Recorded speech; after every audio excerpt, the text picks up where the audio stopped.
지금의 젊은 세대를 뒷받침하는 것은 사실 우리 어른 세대의 몫인 것 같습니다. 우리 젊은 세대가 다시 날아오를 수 있도록 그 기반을 마련하고 또 뒤에서 힘이 되어주는 것, 이것이 우리가 주님 부르실 그 시간까지 해야 될 정말 중요한 그 사역이 아닐까 싶습니다. 새해부터는 우리 2시 예배가 세대 통합 예배가 되어서 우리 청년 대학부가 하나가 되어서 젊은이 예배 중심으로 나가게 됩니다. 그래서 우리 모든 성도가 역동적인 찬양의 열기 속에 들어가서 강력한 하나님 메시지와 함께 하늘과 땅을 진동시키는 그러한 예배 현장을 만들고자 계획하고 있습니다. 그 일에 우리 청년 대학생들이 앞장서서 할 수 있도록 우리 많은 어른들께서는 기도해 주시고 물심양면으로 마음을 모아주시면 참 좋을 것 같습니다. 사실 저는 요즘 밤잠을 잘 이루지 못하는 것이 앞서 말씀드렸던 것처럼 우리 한국교회가 지금 이 주일학교가 위기에 처하고 청년 세대가 위기에 처한 그러한 때를 맞이했기 때문에 교회들마다 이 젊은 세대를 일으키기 위한 각고의 노력을 하고 있습니다. 그래서 한국교회 전체가 주일 일부 예배는 다 어른 중심을 가지만 가장 중요한 12시나 1시 예배는 다 젊은이 예배로 다 바뀌었습니다. 그러니까 가장 중요한 시간에 온 교회들, 한국교회 전체가 지금 집중을 하고 있는 거예요. 왜? 살려내기 위해서. 한국교회를 다시 살려내기 위한 그런 발버둥을 치고 있는 겁니다. 전번 마마클럽에 가서 제가 말씀을 지냈는데 그 상당교회 안강국 목사님하고 같이 얘기를 나눴어요. 그래서 우리가 지금 이렇게 계획을 하고 나아가고자 합니다. 그랬더니 목사님 그러시는 거예요. 우리는 4년 전에 이미 시작했는데요. 그러는 거예요. 자기들은 부장도 다 지금 30, 40도 다 바꿨대요. 그러니까 저항이 만만치 않았대요.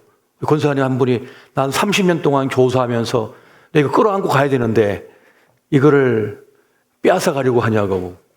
그래서 아니요.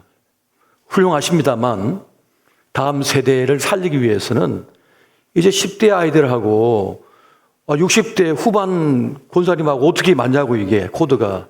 물론 열정적으로 맞겠습니다만 그러나 젊은 세대가 교회를 이제 주도할 수 있도록 서포트하고 밀어줘야 된다고. 쫓겨날 뻔했대요. 그랬다가. 저보고 그러시더라고요. 목사님 쫓겨나지 않도록 조심하십시오. 어르신들이 가만히 안 있을 겁니다. 여러분 저를 어떻게 하시려고요? 여러분 변화는 그냥 되어지지 않죠. 변화는 용기가 필요하고요. 헌신이 필요하고요. 희생이 필요한 겁니다. 그거 없이 가족이 우리 아들, 딸을 살려낼 수 있던가요? 한국이 이렇게 성장할 수 있던 것은 우리 아버지 세대, 어머니 세대가 희생했기 때문이 아닙니까? 그것 때문에 살아난 거잖아요. 그래서 우리는 이것을 위하여 기도하고 각고의 노력을 기울이며 헌신해야만 하는 것입니다. 자, 오늘 주신 말씀을 가지고 함께 은혜를 나누고자 합니다. 오늘 말씀의 제목은 해야 할 것과 하지 말아야 할 것이라고 하는 제목인데요. 무엇이 청년의 운명을 결정지을까? 이 물음에 어떻게 답을 해야 될까 하며 기도했습니다. 그런 말씀을 준비하면서 우리 이제 청년들이 있는데 내 아들이라면 내가 어떻게 말씀을 전할까라고 하는 심정을 가지고 말씀을 준비하게 됐습니다. 제 아들도 대학생이니까요. 내 아이에게 이 말씀을 전하듯 준비를 하게 됐습니다. 무엇이 청년의 운명을 결정지을까? 선택에 달려 있습니다. 선택. 우리는 인생을 살면서 수많은 선택을 하잖아요. 그런데 그 선택을 할 때 좋은 선택을 해야 됩니다. 바른 선택을 해야만 합니다. 잘못된 선택, 엉뚱한 선택을 하면 그 선택에 따른 결과를 반드시 맞이하게 되어 있습니다. 그래서 우리는 바른 선택, 좋은 선택, 더 좋은 선택을 할 수 있어야 하는 것입니다. 불필요한 것을 선택해서 엉뚱한 걸 선택해서 그것에 휘말리게 되면 20대가 사라질 수 있어요. 20대가 아무것도 아닌 것이 될 수가 있습니다. 지옥이 될 수가 있는 거예요. 그래서 불필요하고 엉뚱한 일에 휘말리지 않도록 우리는 늘 바른 선택을 할 수 있어야 하는 것입니다. 실제로도 수많은 젊은이들이 엉뚱한 선택, 잘못된 선택에 휘말려가지고 어떤 사건에 휘말려갖고 20대가 송두리째 어둠으로 그냥 채색되는 경우가 많아요. 기쁘고 행복하고 힘차고 역동적이고 밝고 날아올라야 될 그 시간이, 그 시기가 그냥 까맣게 되는 거예요. 어둠이 되는 거예요. 평생토록 기억하고 싶지 않는, 기억할 수밖에 없는 고통의 시간이 될 수 있거든요. 그래서 좋은 선택, 더 좋은 선택을 할 수 있어야 되는 것입니다. 그래서 우리는 함부로 어떤 무리에 속하는 것을 조심스러워 할 수 있어야 돼요. 잘못된 무리, 엉뚱한 무리에 내가 속하게 되는 것을 조심할 수 있어야 됩니다. 그래서 나 혼자 있을 때는 어떤 것도 함부로 하지 않아요. 그런데 두세 사람이 함께 하게 되면, 그것이 무리가 되어지면 혼자서는 못할 걸 해버립니다. 혼자서는 못할 그 길을 가버립니다. 그런데 간 그 길에서 엄청난 대가를 지불할 수가 있는 거죠. 한국의 희대의 탈옥자라 하면 신창원 씨를 얘기하잖아요. 그 신창원 씨가 젊었을 때 술 친구들과 함께 어울리다가 살인 사건에 휘말리게 됐어요. 그래서 감옥에 갔는데 이분이 계속 탈출하는 거예요. 탈옥을 하는 거예요. 또 희대의 탈옥자라잖아요. 그래서 기자가 나중에 묻습니다. 당신은 왜 그렇게 탈옥을 많이 하냐? 어차피 잡혀서 고생하는데. 견딜 수가 없었어요. 자기가 지은 죄보다 형량이 너무 무겁다는 거예요. 나는 그저 옆에 있었을 뿐인데 그 살인죄에 같이 연루돼서 너무 엄한 형벌을 받다 보니까 난 참을 수가 없어서 도무지 있을 수가 없어 그냥 탈출했다고 계속 얘기를 하는 거예요. 그렇게 그의 평생이 감옥에서 이어집니다. 감옥에서 감옥으로, 감옥에서 감옥으로. 그의 젊은 날이 다 감옥입니다. 그러니까 잘못된 무리에 속한 결과였던 거죠. 그래서 우리는 바른 선택, 더 바른 선택, 더 좋은 선택을 할 수 있어야 됩니다. 그러기 위해서는 인생의 본질적 가치를 아는 게 중요하다고 말씀드리고 싶어요. 요즘은 우리가 알고 있는, 기존에 알고 있는 그 인생의 본질적 가치를 너무 아무것도 아닌 것처럼 조속거리로 폄하하는 경향이 있는 것 같아요. 그 가운데 뭐가 있냐면 결혼과 가정, 일의 본질적 가치를 되도 모를 때가 있는 것 같아요. 그래서 우리는 결혼과 가정과 일의 본질적 가치를 알아야만 하는 것입니다.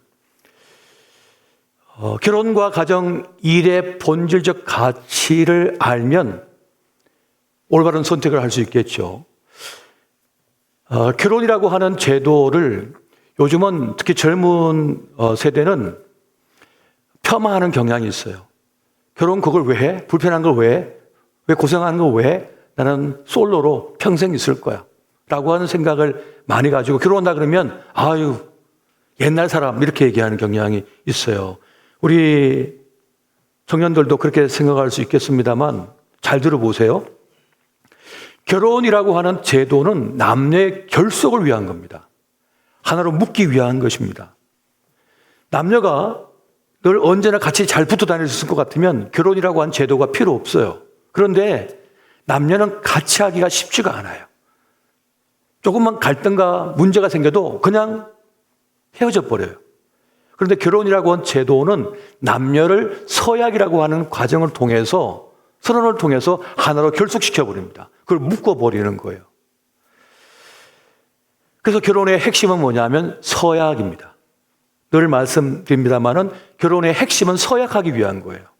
많은 허다한 정인들 앞에서 하나님과 땅과 부모님과 온 친지들과 교우들, 이 세상 앞에서 선언하는 거예요.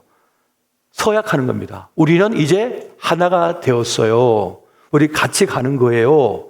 이제 비가 오나 눈이 오나 검은 머리가 어떻게 알지? 그래 팥뿌리가 되는 결혼 잘하겠어요 나중에. 흰머리가 될 때까지 고난이 와도 역경이 와도 죽을 위기가 와도 우리 헤어지지 않겠어요라고 하는 그런 선언을 하면서 서약을 하잖아요. 무슨 말입니까? 어떤 갈등이 일어나도 헤어지지 않을 거야 이런 서약이거든요. 그 결속이 두 사람을 지켜줍니다. 두 사람을 함께하게 한다는 거예요. 그럼 결혼이 필요한 이유가 뭐냐? 성경의 가르침이 있습니다. 성경의 가르침이 뭐죠, 권사님? 우리 청년들이 뭐죠? 결혼이 필요한 이유. 모르니까 아직 결혼 못했지. 외롭기 때문이죠. 성경에서 독처하는 것이 좋지 못하다 그래요. 결혼을 왜 하느냐? 외롭기 때문입니다. 인간은 근본적으로 외롭거든요. 홀로 있으면 고독, 외로움에 빠져들게 돼 있는 거예요. 이것이 성경의 가르침 것이죠. 사람은 서로 소통하는 사람이 필요한 거예요. 서로 의지하는 사람이 필요한 거예요. 왜? 인생이 너무나 고단하거든요. 인생은 너무 쓸쓸하거든요. 인생은 너무 힘들기 때문에 서로 마음을 활짝 열어서 소통할 사람이 필요하고 서로 의지하고 기댈 사람이 필요한 거예요. 나를 지지해주고 격려해주고 함께해줄 나만의 사람이 필요한 겁니다. 그래서 결혼이라고 하는 제도가 필요한 거예요. 인생의 가장 좋은 시기를 누릴 때 그 기쁨을 함께 나눌 사람이 필요한 거예요. 내가 성공했을 때 그 성공을 함께 나눌 사람이 진정 축하해줄 사람이 필요한 거예요. 나처럼 나의 성공을 기뻐해줄 사람이 필요한 거예요. 친구가 잘 되면 배가 아프잖아요. 사촌이 땅을 사면 배탈 나가고 병원에 실려가잖아요. 피를 나눈 형제도 그래요. 그런데 나처럼 좋아해 줄 사람이 필요한 거예요. 그런 사람이 없기 때문에 외롭거든요. 진정 나의 성공을 좋아해 줄 사람이 필요한 거예요. 그리고 내가 아파서 눈물을 흘릴 때 진짜 나처럼 아파할 사람이 필요한 거예요. 그 사람이 필요하기 때문에 결혼이라고 하는 것을 해야 하는 것입니다. 그리고 그 두 사람의 사랑의 기실로 아기가 태어나요. 성경에서는 이걸 매우 중요하게 여기고 있습니다. 인생은 그거 외에 더 중요한 거 없습니다. 성경의 가르침입니다. 인생을 인생답게 사람을 사람답게 만드는 일이 이거 외에는 사실 없어요. 아이를 가져야 되는 이유는 뭐냐면 세상의 어떤 관계에도 어린 아기, 내가 낳은 아기, 내 자녀와 관계 맺는 것보다 더 강력한 관계는 없습니다. 더 행복한 관계는 존재하지를 않아요. 진짜 내가 사랑해서 아이가 태어났는데 그 아이와 부모와의 관계에서 일어나고 있는 그 사랑의 관계, 그 에너지라고 하는 것은요, 어떤 것과도 비교할 수 없는 거예요. 어마어마한 그런 강력한 그런 에너지가 분출됩니다.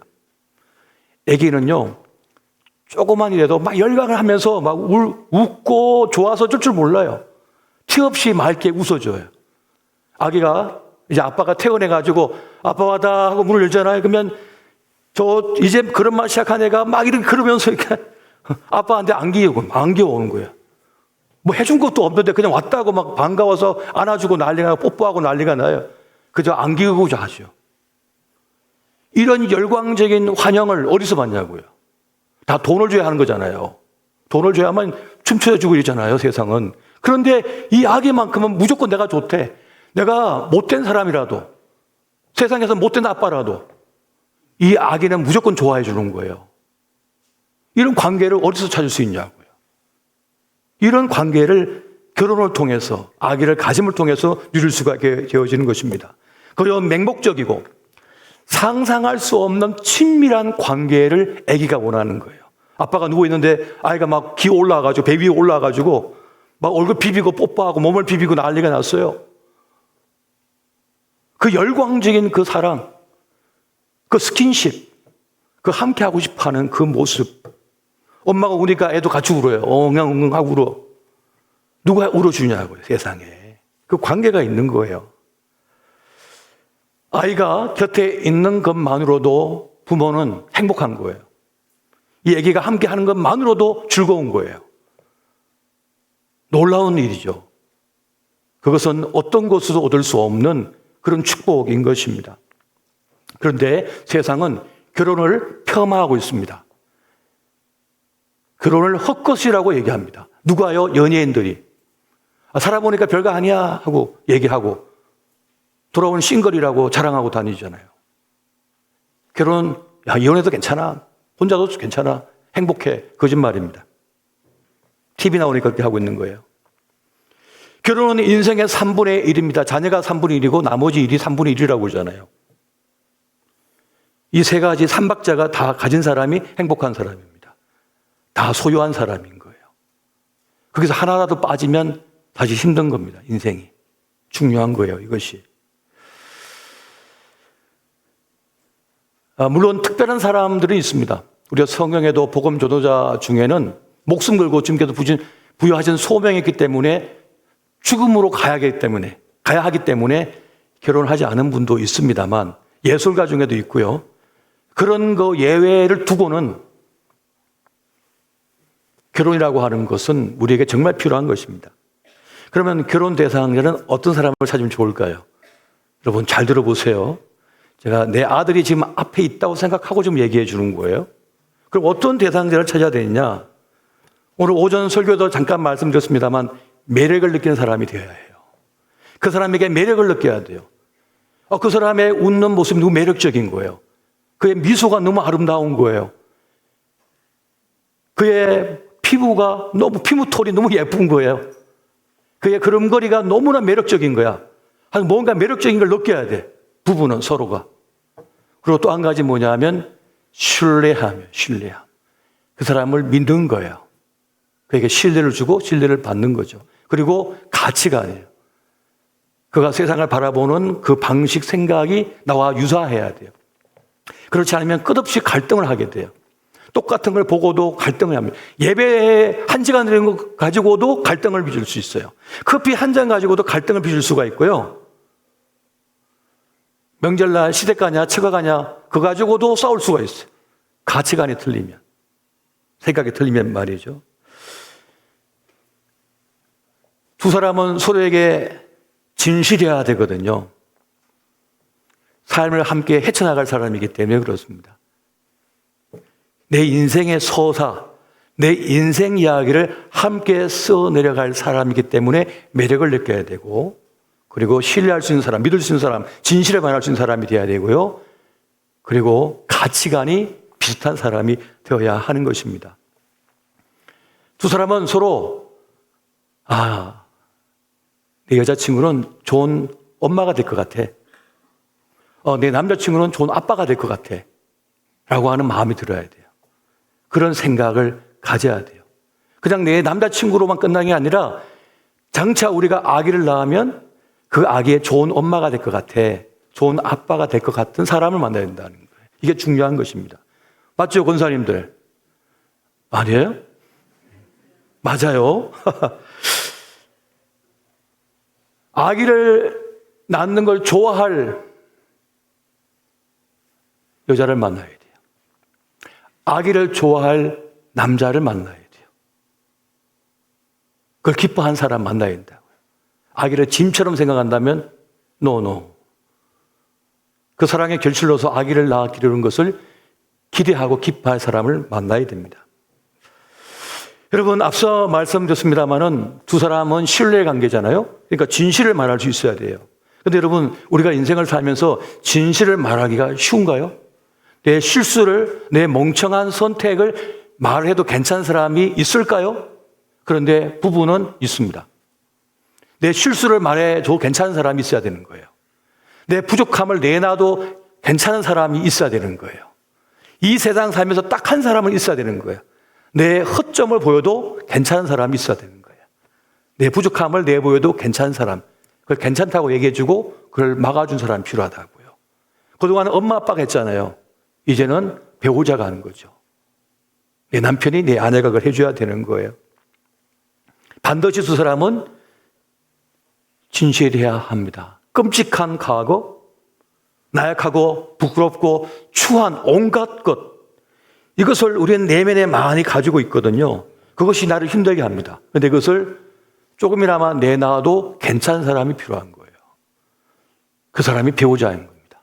그 사람이 우리에게 필요한 거예요. 내 속마음을 딱 얘기했더니 이 사람이 막 도망가 버려. 그 사람이 아니라 내 속마음을 얘기해줘도 그를 받아주고 수용해 준 사람. 그 사람이 함께할 사람입니다. 그래서 이 부분은 매우 중요한 부분이 되겠습니다. 결국 결혼 관계는 유대 관계잖아요. 유대 관계예요. 인생의 위기를 만났을 때 그걸 함께 겪어낼 사람인 거예요. 내 실패를 비난하지 않을 사람이에요. 내 실수를 비난하지 않을 사람이에요. 그를 이해하고 그를 돌봐주는 거죠. 그 실수를 많이 하도록 도와주는 사람인 거예요. 그것이 바로 결혼 생활이고 그게 바로 부부라고 하는 것입니다. 왜 결혼 안 합니까? 라고 이렇게 물어보니까 자꾸 결혼을 늦추길래 왜 결혼 안 하냐고 물어보니까 커리어 때문에요. 경력 단절 때문이에요. 라고 요즘 말을 많이 하거든요. 그래서 결혼을 안 한대요. 근데 여러분,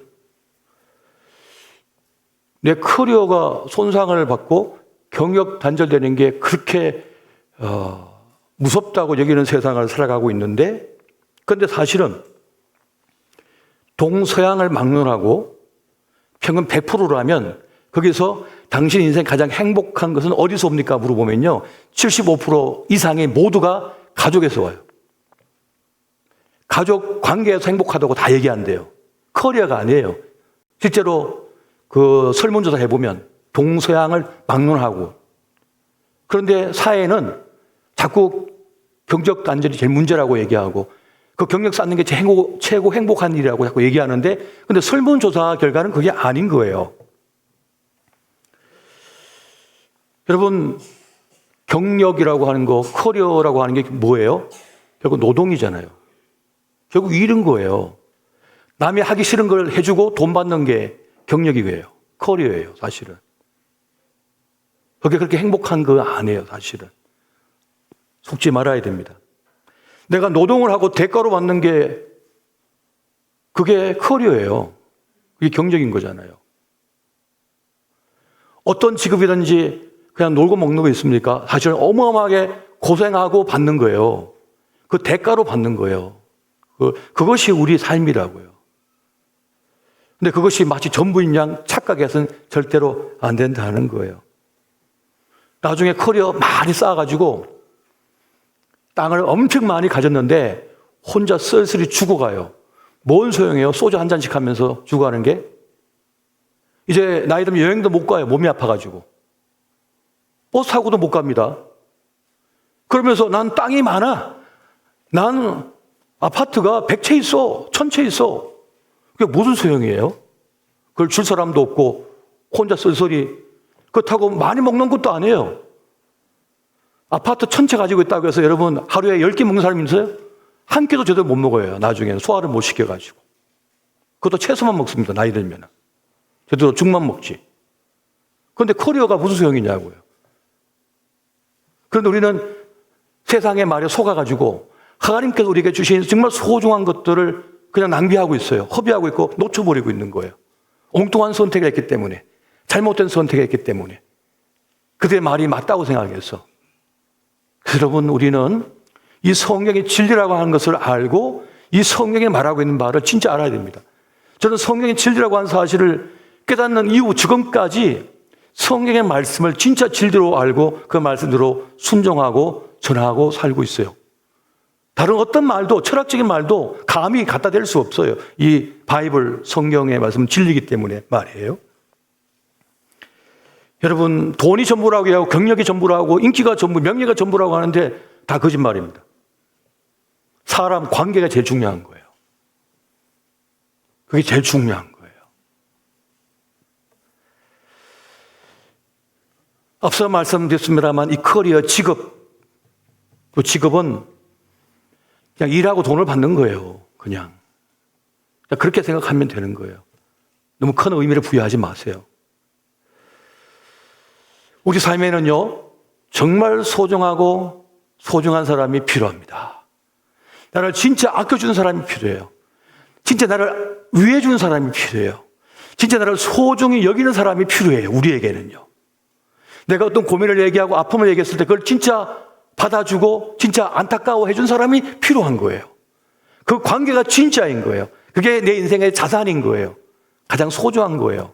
엉뚱한 걸 여러분 자산이라고 생각하시면 안 되는 거예요. 정말 그 관계가 중요한 거예요.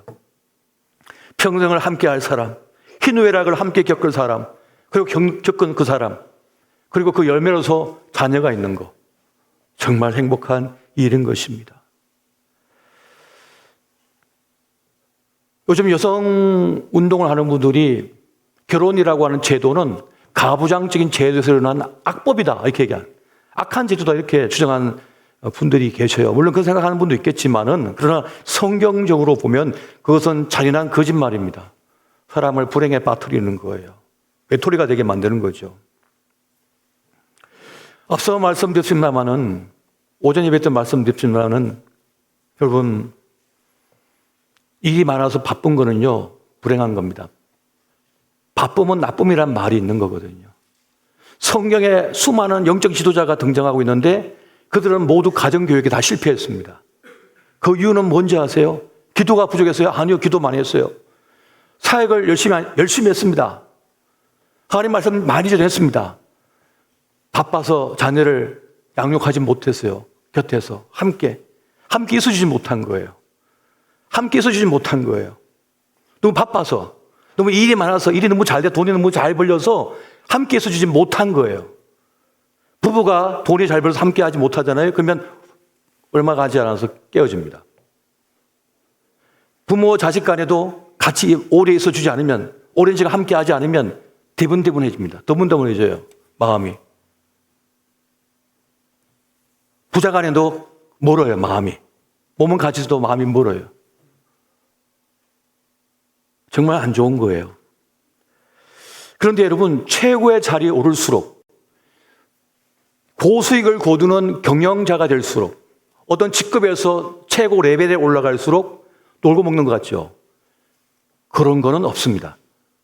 그만한 대가를 지불하기 때문에 그만한 페이를 받는 거예요. 일론 머스크 몇 시간 일한다고 그래요? 7일 내내 일한대요. 사무실에 침대 갖다 놓고 일해요. 밥 먹는 시간 외에는 일이에요. 일론 머스크는.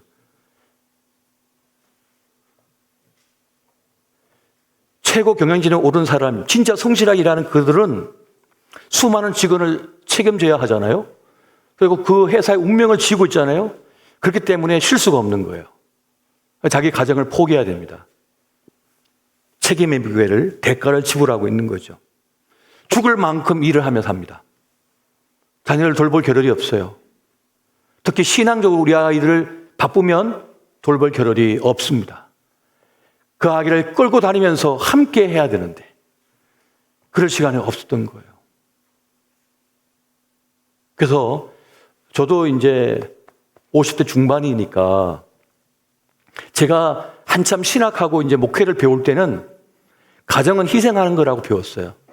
오직 하나님의 영광을 위하여 내 목숨 바친다고 배웠어요. 그게 잘한 거라고 또 선배들도 다 칭찬해줬고 우리 선배들도 다 그렇게 하셨어요. 제 모교에 그 원로 목사님, 지금 담임 목사님이셨다가 원로 목사님 되신 그분은 10만 갔다 오니까 아들이 라면 끓여 먹으려고 불을 끄다가 그게 라면 냄비에다 불을 끓이다가 이게 확 뒤집어져 가지고 온몸이 다 화상 입었어요. 10만 갔다 오니까 애가 기절해서 쓰러져 있는 거예요. 그 아이를 가슴에 끌어안고 병원에 갔는데 못 고치는 거예요. 온몸에 화상이에요. 남의 집 가서 신방 예배 들어주다가 집에 와보니까 그렇게 된 거예요. 저녁에 9시 넘어서 집에 오니까 그런 일이 벌어진 거죠. 근데 그걸 당연하게 여겼어요. 이전의 세대. 또 저희 세대도 그 비슷하게 그렇게 배웠어요. 지금 생각해보니까 과연 그것이 옳은가. 균형을 맞춰야 돼. 균형을. 적절하게. 그래서 목회자 자녀들이 목사가 안 되겠다는 집도 많은 거예요. 그래서 자기 인생에 없다고 얘기니까. 또 교회에서는 목회자는 가난해야 된다고 계속 얘기하잖아요. 그럼 저도 전에는 가난해져야지 그런데 요즘 들어서 생각되는 거예요. 그렇게 가난하면 자기가 그렇게 좋은 가난을 가지지 왜 우리 보고 가난하라고 그러지? 보통 자기 집안에 다 3대가 다 가난해지던가. 가난해지니까 너무 좋아요. 반지하 사니까 너무 좋아요. 애가 아픈데 병원에 못 들어 수술도 못 해요. 너무 행복해요. 그러면 목회자한테 가난해지라고 얘기하든가. 그러니까 아니면서 자기는 부자로 살고 싶으면서 왜 다른 사람한테는 가난해져야 한다고 얘기하는 거예요? 전에는 그렇게 생각했는데 지금 와서는 이게 잘못된 거라는 생각이 드는 거예요. 이거 아니구나, 이거는. 여러분, 우리는 이 결혼과 가정과 이 일의 본질적 가치를 제대로 알고 제대로 보고 판단하고 결정하고 그렇게 살아갈 수 있어야 하는 것입니다. 두 번째는 분명한 목표가 있는 인생이 되어야 한다고 말씀드리고 싶어요.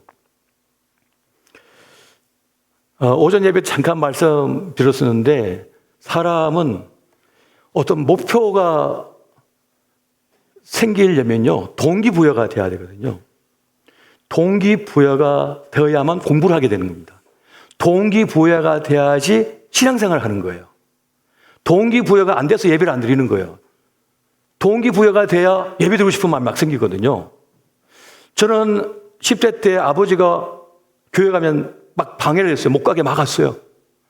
그런데 기어이 교회를 갔거든요. 근데 왜 그런 마음이 생겼을까? 교회 가니까 너무 좋아서, 너무 행복해서 교회를 찾아갔어요. 교회에서는 세상과 다른 말을 하더라고요. 너무 아껴주고 사랑해 주더라고요. 그러니까 교회를 그 방해 속에서 막 찾아갔어요. 동기부여가 된 거죠. 동기부여가 돼야 성경을 읽을 수 있습니다. 왜 우리가 그렇게 고생하며 일을 하나요? 내가 그 일을 해서 그만한 대가를 받아서 내가 차도 사고 집도 사야지라고 동기부여가 되니까 그 힘든 일도 하는 거잖아요. 왜 쿠팡에 그 살인적인 노동 시간을 소화하면서 일을 합니까? 그 일을 해야만 내가 살 수 있으니까 동기부여가 되는 거예요. 그 톰 소여의 모험이라고 하는 만화책에 보면 톰이 학교 앞을 지나다가 허클베리 핀하고 같이 막 놀고 지나가다가 딱 멈췄어요. 보니까 저 앞에서 한 여학생이 걸어오는 거예요. 이름 뭐예요? 모르죠? 베키예요. 베키. 만화책 찾아보세요. 베키예요. 예쁘장한 베키가 걸어오니까 톰 소여가 얼어버렸어요. 그리고 갑자기 울타리에 막 올라가. 그래서 이렇게 막 걸어가 이렇게.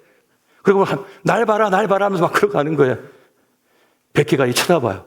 막 좋아서 어쩔 줄 모르는 거예요. 톰이. 왜 바보짓 하고 있습니까? 그게 동기부여예요. 저 여자에게 내가 잘 보여야지. 더 멋진 사람이 돼야지. 동기부여가 된 거예요. 우리 인생에서 동기부여가 되는 사람을 만날 때가 있습니다. 그 동기부여가 되는 어떤 훌륭한 사람을 만날 때가 있습니다. 어떤 메시지를 들을 때가 있는 거예요. 어떤 사건을 경험할 때가 있는 거죠. 우리 인생에서 특히 남자에게서 여자는 더 나은 존재가 되게 하는 동기부여가 됩니다. 여자는요, 여성은요. 그래서 우리 남자들이요, 정말 사랑하고 매력적인 아가씨를 만났어요. 그러면 더 멋진 남자가 되고 싶은 동기부여를 받습니다. 내가 더 멋진 사람이 돼야지, 내가 더 훌륭한 사람이 돼야지 하는 동기부여가 되는 거예요. 하나님 그렇게 창조하셨거든요. 그렇게 남녀를 창조하셨어요. 매우 중요한 것입니다. 그런데 남자는 여자에게서 동기부여를 받지만 또 한편으로는 거절당함에 대한 극심한 두려움을 갖는데요. 내가 너무 저 여학생, 저 여자에게서 관심을 받고 사랑받고 인정받고 싶은데 한편으로는 거절당할까 싶은 두려움이 있대요. 그래서 내가 프로포즈하거나 내가 대시를 했는데 나 당신 싫어요 하잖아요. 그러면 엄청난 패배감을 경험한대요. 엄청난 공포를 경험한대요. 난 실패한 인생이라고. 그래서 가끔씩 말도 안 되는 남자들이 보복하죠. 왜 그런지 아세요? 거기서 자기의 존재가 없어지는 걸 경험했기 때문이에요. 내가 대시했는데 거절 당했기 때문에 난 인간이 아니다. 그 분노에 휩싸이게 된다는 거예요. 그런 사람은 피해야겠죠. 지혜롭게. 어쨌든 그렇게 동기부여가 되어진다는 것입니다. 그래서 여러분, 그런 남자에게 여성은 동기부여가 되면 남자 모두에게 진짜 동기부여가 되는 것은, 인생의 동기부여가 되는 것은 뭐냐 하면 인생의 가장 소중한 목표를 세울 때입니다. 가장 가치 있는 어떤 목표를 세울 때 사람은 삶에 대한 동기부여를 받는데요. 그 인생의 어떤 가치와 목표를, 그 선한 목표를 세우게 되면 그것이 인생의 동기부여가 돼서 나를 발전시키는 거예요. 더 나은 사람이 되게 만드는 거예요. 더 역동적인 삶이 되게 만드는 거예요. 그런데 그런 것조차 없다면 어떻게 될까요? 그런 인생의 가치와 목표가 없이 그냥 산다면요. 그러면 그 인생은 빈곤과 고통밖에 남지 않는답니다. 나중에. 어떤 것도 시도하지 않았기 때문에. 어떤 것도 해보지 않았기 때문에 말이에요. 그래서 우리는 인생의 본질적 가치가 되는 그 소중한 것들을 제대로 알고, 그리고 내 인생의 소중한 목표와 가치를 가진 어떤 목표를 세움을 통하여 내 인생의 동기부여를 받아야 됩니다. 그래야만 내 삶을 제대로 살아낼 수가 있게 되어지는 거예요. 그리고 우리는 앞서 말씀드렸던 것처럼 잘못된 선택, 잘못된 것들에 의하여서 내 인생이 엉뚱한 방향으로 흘러가지 않도록 자신을 지켜낼 수가 있어야 되는 거예요. 자기를 지켜야 되는 거예요. 건면함, 성실함, 질서 있는 삶, 신뢰를 줄 수 있는 삶, 정직한 삶, 그리고 신뢰를 저버리지 않는 삶이라고 하는 이런 가치들은 우리 삶을 지켜냅니다. 우리 삶을 지켜내는 거예요.